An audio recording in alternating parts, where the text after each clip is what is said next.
no one is coming to save you. So if you're in that perpetual loop, you feel like you are without motion, the only thing that is going to come to your aid is yourself. If stuck felt personal and raw and resonated, that's because it should have.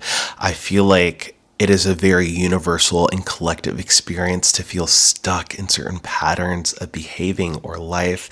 And in my experience, I was living a life that was in motion, but also motionless.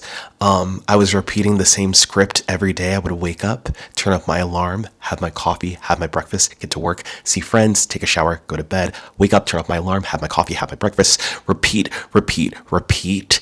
And it's not like I had a bad life, but I knew something felt off and I really wanted to change my life. But a part of me was waiting for the perfect timing or the perfect opportunity to change it, as if life was just going to grant me, my wishes. Even though I didn't know what I wanted to wish for, I just knew something was off. But I think the fact of the matter is that when you're stuck, when you're in stagnation, when you are looking for a change, that change has to come from within. No one is coming to save you. So if you're in that perpetual loop, you feel like you are without motion, the only thing that is going to come to your aid is yourself. The most important thing is internal. And so in that first episode where I'm repeating those actions day in and day out, again, for me, it was perfectionism that was keeping me from moving forward. I was waiting for that perfect moment, and that perfect moment never came. I hit rock bottom. That's what came. And it hit me very hard, and it propelled me into a whirlwind of unraveling. And that's what the unbecoming is all about. It is my unraveling, my undoing, my unbecoming.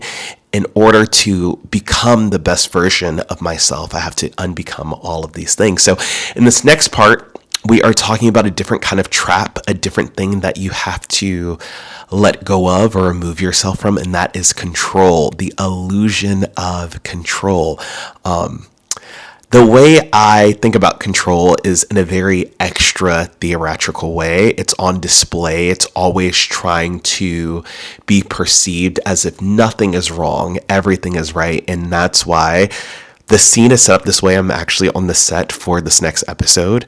Like I said, it leans into theater, so it's going to feel very different than episode 1, but it's very entertaining.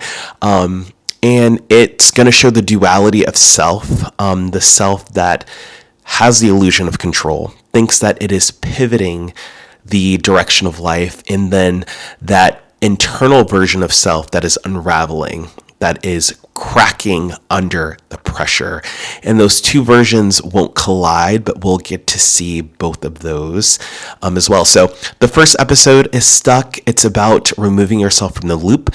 This next episode is called Control, and it's about the mask breaking, and it debuts this Saturday, September 6th at 8:30 p.m. CST.